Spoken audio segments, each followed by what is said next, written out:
Getting stronger as a senior is absolutely possible, and if you have been telling yourself that your best physical days are behind you, this video is going to change the way you think about what your body is still capable of doing.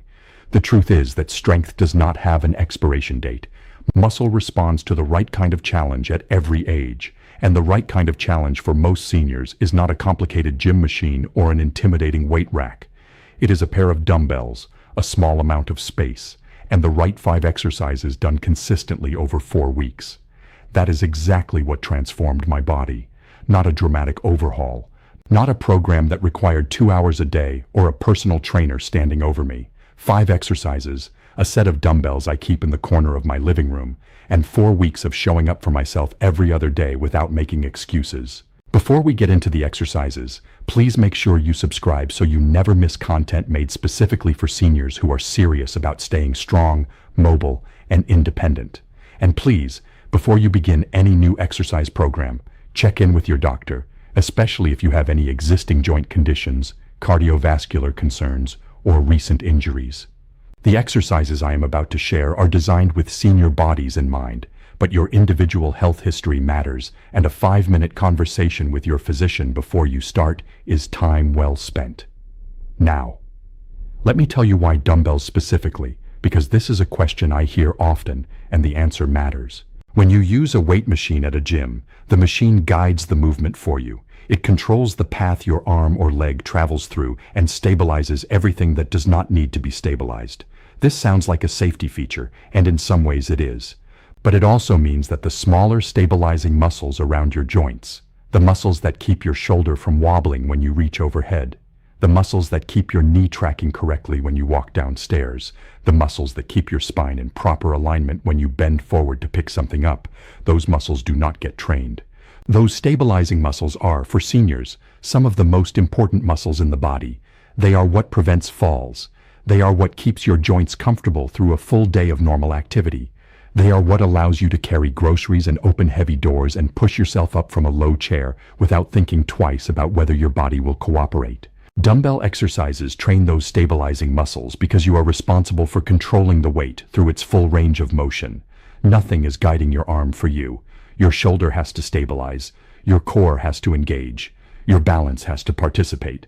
This makes dumbbell training more comprehensive than machine training for the specific needs of a senior body, and it does not require a gym membership or a drive across town. It requires the dumbbells in your living room and 5 exercises that I am about to teach you. One important note about choosing the right weight before we begin. For each of these exercises, you want a weight that makes the last 2 or 3 repetitions of each set feel genuinely challenging, but does not force you to sacrifice your form to complete them. If you are finishing every repetition easily and comfortably with plenty left in the tank, the weight is too light to produce the adaptation you are looking for. If you are losing your form, compensating with other body parts, or holding your breath and grinding through, the weight is too heavy. The right weight is the one that makes you work without making you compromise. For most seniors starting out, this means lighter than you might expect, and that is completely fine. The progressive overload, meaning the gradual increase in challenge over time, will come naturally as you get stronger. Now let us get into the 5 exercises that transformed my body in 4 weeks, and that I believe can do the same for you. Exercise 1. The dumbbell goblet squat. If there is one exercise in this entire program that I would ask you never to skip, it is this one. The goblet squat builds strength in your quadriceps, your hamstrings, your glutes, and your core simultaneously, and it does it in a movement pattern that your body uses every single day. Every time you sit down and stand up from a chair, every time you lower yourself to the floor and get back up, every time you step off a curb or climb a step. The decline in lower body strength is one of the primary drivers of loss of independence in older adults.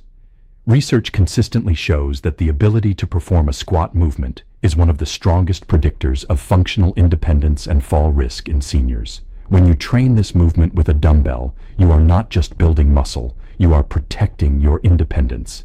Here is how to perform the goblet squat correctly. Stand with your feet shoulder width apart or very slightly wider, with your toes turned out at a comfortable angle, somewhere between 15 and 30 degrees. Hold one dumbbell vertically at your chest, gripping it from both ends with both hands, with your elbows pointing down toward the floor.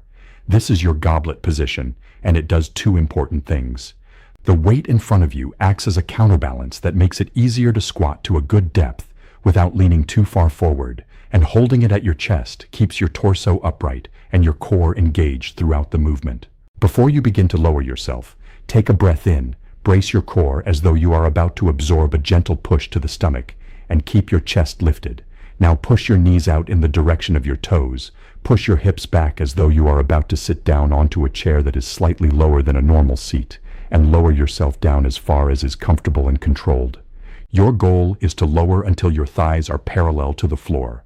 But if your mobility does not yet allow that, go as far as you can while keeping your heels flat on the floor and your chest upright. Never sacrifice form for depth. At the bottom of the squat, pause for 1 count. Feel the tension in your glutes and your thighs. Then push firmly through your heels, squeeze your glutes, and drive yourself back up to standing. Exhale as you rise. For beginners, start with 3 sets of 10 repetitions. As this becomes more manageable over the 4 weeks, you can progress to 12 repetitions, then 15, before considering increasing the weight. The goblet squat will make climbing stairs easier. It will make getting out of a car easier. It will make every transfer from seated to standing feel more controlled and more confident. It is the single most functional exercise in this program, and 4 weeks of consistent practice will produce changes in your lower body strength that you will notice in your daily life before you notice them in a mirror. A modification for those with knee concerns. If you experience discomfort in your knees during the squat, try elevating your heels slightly by placing a folded towel or a thin book under them. This reduces the demand on ankle flexibility and often allows people with knee sensitivity to perform the movement comfortably. If you continue to experience knee pain during squatting of any kind, please consult your doctor or a physical therapist before continuing with this exercise. Exercise 2. The dumbbell bent over row. Your back is the foundation of everything. Every time you stand up straight, every time you hold your head level, every time you carry something, pull open a door, reach behind you, or maintain your posture through a long day, your back muscles are doing the work. And for most seniors, the back muscles are chronically underworked relative to how much they are needed, which is why so many people over 60 find their posture gradually rounding forward and their upper back becoming a source of discomfort rather than a source of strength. The dumbbell bent over row directly addresses this. It builds the muscles of your middle and upper back, specifically the latissimus dorsi, the rhomboids, and the middle and lower trapezius. And it does so in a way that also trains your core to stabilize your spine under load, which is exactly the kind of real-world core training that carries over into daily function.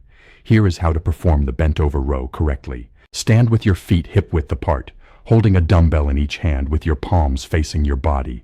Push your hips back and hinge forward at your waist until your torso is at roughly a 45-degree angle to the floor. This is not a full forward bend. You are not folding in half. You are hinging at the hip while keeping your spine long and neutral, your knees soft with a slight bend, and your core braced to support your lower back. Let your arms hang straight down from your shoulders, dumbbells hanging toward the floor. This is your starting position. From here, drive your elbows up and back, pulling the dumbbells toward your rib cage. Think about trying to squeeze your shoulder blades together at the top of the movement, as though you are trying to hold a pencil between them. Your elbows should travel close to your body, not flaring out to the sides. At the top of the row, when your elbows are level with your torso or slightly above, pause for 1 count and feel the contraction in your back muscles. Then lower the dumbbells in a controlled manner back to the starting position. Do not let the weight pull your arms down quickly. You control the descent. The lowering phase is as important as the pulling phase. Exhale as you pull the dumbbells up. Inhale as you lower them. 3 sets of 10 repetitions to start. Progress to 12, then 15 over the 4 weeks. What you will notice after consistent practice of this exercise is that your posture begins to improve in ways that feel almost automatic. The muscles that hold your shoulders back and your head over your spine rather than in front of it get stronger, and they begin doing their job with less conscious effort. People may comment that you seem taller, or that you seem to be carrying yourself differently. What has actually changed is that the muscles responsible for your postural alignment have gotten strong enough to maintain it without you having to think about it. A modification for those with lower back sensitivity. If holding the hinged position is uncomfortable for your lower back, you can perform a supported single arm row instead. Place one hand on a sturdy chair back or table for support, hinge forward to a comfortable angle, and row with the other arm. This takes the demand off your lower back to support your torso and allows you to focus entirely on the pulling motion. Exercise 3. The dumbbell shoulder press. Overhead strength is one of the first things seniors begin to lose, and it is one of the most functionally significant losses in terms of daily independence. Reaching into a cabinet above counter height, placing something on a shelf, reaching up to change a light bulb, lifting a carry-on bag, washing your hair. All of these activities require your shoulders to work through an overhead range of motion under at least some degree of load, and when that capacity diminishes, everyday tasks start requiring assistance or workarounds that chip away at independence in small but accumulating ways. The dumbbell shoulder press rebuilds this capacity. It strengthens the deltoids, which are the three-part muscles that form the round cap of your shoulder, and it also works your triceps, your upper chest, and the stabilizing muscles of your rotator cuff, which are the small but critical muscles that keep your shoulder joint healthy and properly aligned through overhead movements. Here is how to perform the shoulder press correctly. You can perform this exercise seated or standing. For most seniors beginning this program, I recommend starting seated in a sturdy chair without arms, with your feet flat on the floor and your back supported by the chair back for the first few sessions. As your confidence and shoulder strength increase, you can progress to performing it standing, which adds a core and balance challenge. Hold a dumbbell in each hand at shoulder height, with your palms facing forward and your elbows bent at approximately 90 degrees. Your elbows should be at or slightly below shoulder level. Think of this as the bottom of the press position, with the dumbbells beside your ears. From here, press both dumbbells straight up overhead, extending your arms fully, but without locking your elbows aggressively at the top. The movement should be smooth and controlled, not a throw. At the top, the dumbbells should be approximately in line with your ears or very slightly in front of them, not directly above your head, which can place unnecessary stress on the shoulder joint. Lower the dumbbells back to the starting position with control. Do not let them drop. Resist the weight on the way down. Exhale as you press up. Inhale as you lower. 3 sets of 10 repetitions. Progress to 12, then 15 over the 4 weeks. One important form detail that makes a meaningful difference for shoulder health. Keep your core braced throughout this exercise and avoid the tendency to arch your lower back as you press overhead. When you arch your lower back during an overhead press, you are compensating for limited shoulder mobility by extending your spine, and over time this can become a source of lower back discomfort. Keep your ribcage down, your core tight, and your spine neutral throughout the press. What you will notice after 4 weeks of consistent shoulder pressing is that reaching overhead feels different, easier, more stable, less like something you have to be careful about. The ceiling of your comfortable overhead range will likely increase as your shoulder mobility and strength improve together, because strength through a range of motion is what makes that range of motion safe and sustainable. A modification for those with shoulder discomfort. If pressing directly overhead causes discomfort in the shoulder joint, try a modified press where you stop the movement at about forehead height rather than full extension. This keeps the movement within a range that most people find comfortable while still building the strength and mobility you need. If shoulder pain persists during any pressing movement, please consult a healthcare provider before continuing. Exercise 4. The dumbbell deadlift. The word deadlift can sound intimidating, and I want to address that directly before I explain the exercise. When most people hear deadlift, they picture a competitive powerlifter loading an enormous barbell and heaving it off the floor with dramatic effort. That is not what we are doing. What we are doing is a dumbbell deadlift, which is a controlled moderate weight version of the hip hinge movement that is arguably the most important movement pattern a senior can train. Here is why. Every time you bend forward to pick something up off the floor, whether it is a grandchild's toy, a dropped phone, a bag of groceries, or your own shoes, you are performing a hip hinge. And the way you perform that hip hinge, whether your back muscles and glutes are strong and engaged, or whether your lower back is rounding and straining under the load, determines whether bending over feels safe and effortless, or whether it feels precarious and is a frequent source of back pain and injury. The dumbbell deadlift teaches your body to hinge at the hip with a strong, flat back and engaged posterior chain muscles, which is the collective term for your glutes, your hamstrings, and your back extensors. Training this movement with dumbbells reinforces the correct motor pattern, so that when you bend over in daily life without thinking about it, your body defaults to the safe version rather than the risky one. Here is how to perform the dumbbell deadlift correctly. Stand with your feet hip-width apart, holding a dumbbell in each hand in front of your thighs with your palms facing your body. Your shoulders should be back and down, your chest lifted, and your core lightly braced. Push your hips back, hinging at the hip joint rather than bending at the waist, and allow the dumbbells to slide down the front of your thighs toward the floor. Think about pushing the wall behind you with your hips rather than just bending forward. As you hinge, your torso will naturally tip forward, but your spine should remain long and neutral throughout. Your knees should bend slightly as you hinge, not stay rigidly locked. Lower the dumbbells until you feel a gentle stretch in the back of your thighs, your hamstrings. For most people, this will be somewhere around mid-shin level. You do not need to touch the floor.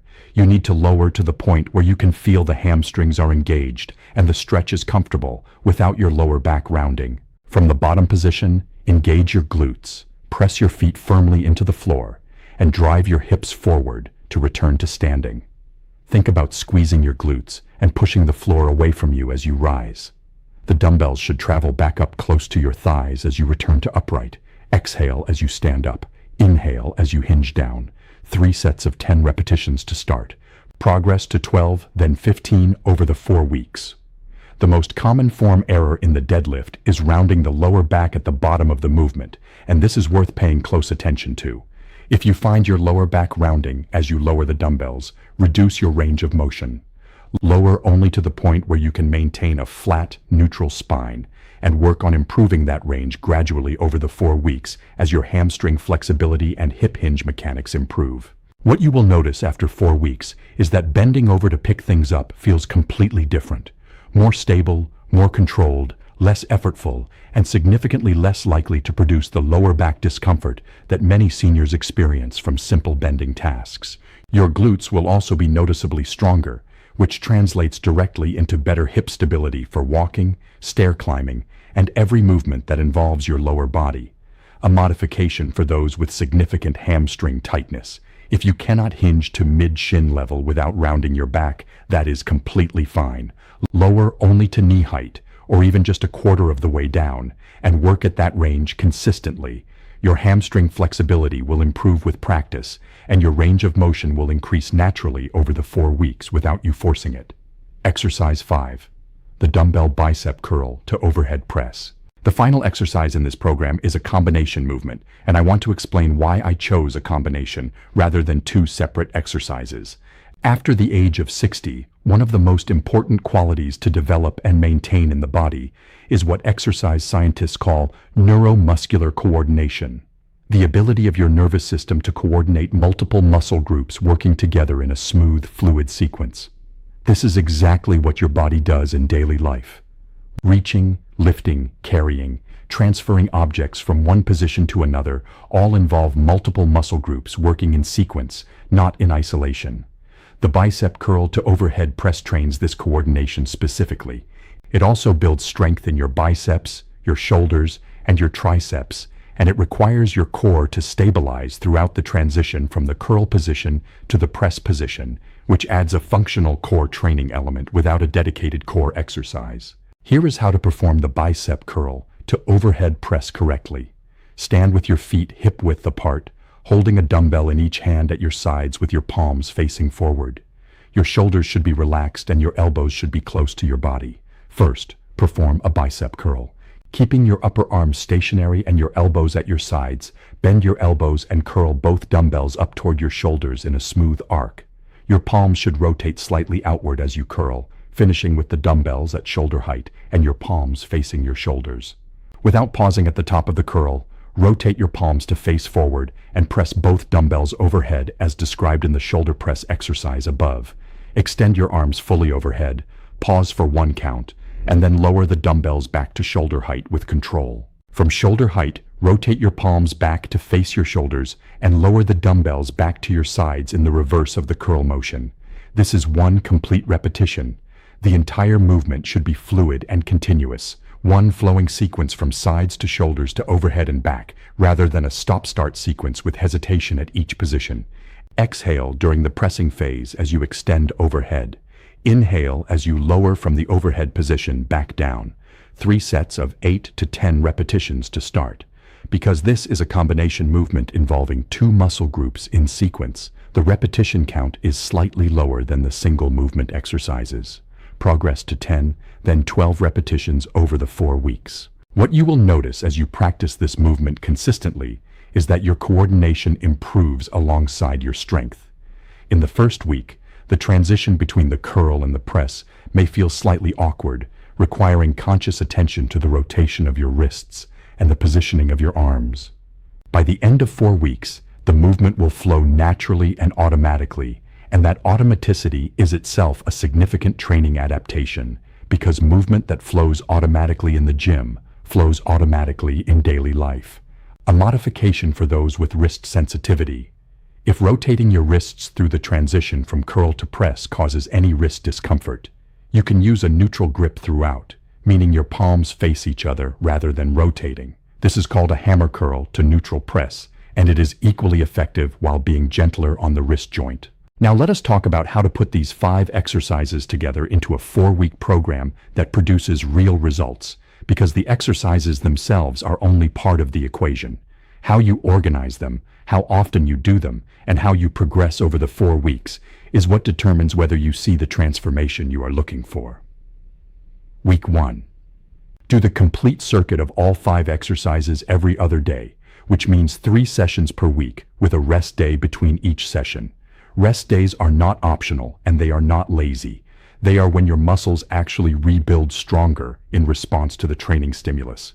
Doing the exercises on consecutive days does not give the muscles adequate recovery time and reduces the training effect. In week 1, perform 3 sets of 10 repetitions for each exercise, using a weight that makes the last 2 or 3 repetitions challenging, but not form-breaking. If you are not sure where to start with weight, start lighter than you think you need to. You can always add weight. You cannot undo a form-related injury. Week 2. Continue with the same 3 sessions per week on alternating days. If the weight you used in week 1 feels manageable with good form by the end of week 1, increase it slightly for 1 or 2 of the exercises, not all of them at once. Progress 1 exercise at a time and let your body adapt before adding more challenge across the board. Week 3. You should be noticing by now that the movements feel more natural. Your body is learning the motor patterns and your muscles are adapting. In week 3, try increasing to 3 sets of 12 repetitions for the exercises that feel most manageable, while staying at 10 repetitions for any exercise where you are still working hard to maintain form. Week 4. This is where the transformation consolidates. You have 3 weeks of consistent practice behind you. The movements are largely automatic. Your strength has increased measurably. In week 4, aim for 3 sets of 12 to 15 repetitions for most exercises, using the heaviest weight you can handle with excellent form through the full set. By the end of 4 weeks, most seniors who follow this program consistently report noticeable improvements in functional strength, meaning the ease with which they perform daily tasks. Getting up from chairs, carrying bags, reaching overhead, navigating stairs. These are the real-world markers of the training effect, and they will be evident to you before any visual changes in your physique, though those will come too. There are several important principles that will determine whether this program produces the results you are looking for, and I want to share them clearly before we close. The first principle is consistency above all else. The 4-week transformation I am describing does not come from 4 weeks of occasional effort. It comes from 3 sessions per week, reliably, without skipping because you feel a little tired or because the day got busy.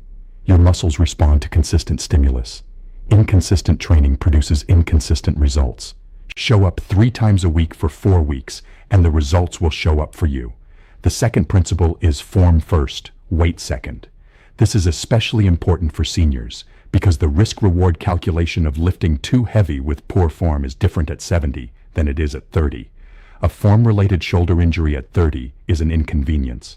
The same injury at 70 can be a 6-week setback that loses all the conditioning you have built.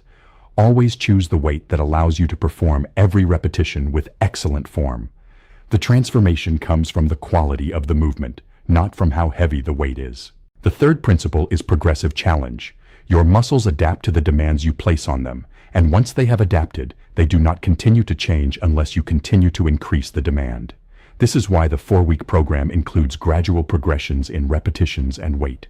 If you keep doing the same weight for the same number of repetitions indefinitely, you will maintain the strength you have built, but you will not continue to get stronger. Progressive overload, even very gradual progressive overload, is what drives continued improvement. The fourth principle is paired with proper nutrition. Exercise creates the stimulus for muscle growth, but the actual muscle building happens with the raw materials your body needs to repair and rebuild, specifically protein. Seniors need more protein than current general recommendations often suggest, because the efficiency with which aging muscle tissue processes protein decreases with age. Aim for a serving of quality protein at every meal, whether that is eggs, meat, fish, dairy, or legumes, and pay particular attention to having protein within an hour or two after your training sessions, when your muscles are most receptive to the building materials they need. The fifth principle is patience without passivity. 4 weeks is enough time to produce real, measurable, functional changes in your strength and movement quality. It is not enough time to completely rebuild a physique or to recover decades of deconditioning. What 4 weeks will give you is proof that your body still responds. Proof that the investment of consistent effort produces returns.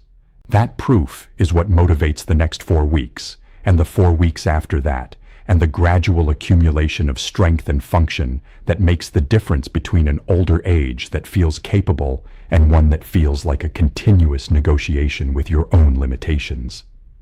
I am a senior, and these 5 dumbbell exercises transformed my body in 4 weeks. Not because I found a secret or discovered a shortcut, but because I showed up 3 times a week with a pair of dumbbells and 5 exercises and the willingness to challenge my body in a way it had not been challenged in too long. Your body is waiting for the same invitation. The goblet squat for the lower body strength that keeps you independent. The bent over row for the back strength that keeps you upright and pain-free. The shoulder press for the overhead strength that keeps your daily life fully accessible. The deadlift for the hip hinge strength that keeps bending over safe and easy. And the bicep curl to overhead press for the coordinated upper body strength that keeps you capable in everything that requires your arms to work together. 5 exercises, 3 times a week, 4 weeks. And as always, please make sure you have checked with your doctor before beginning this program, especially if you have any existing health conditions or joint concerns.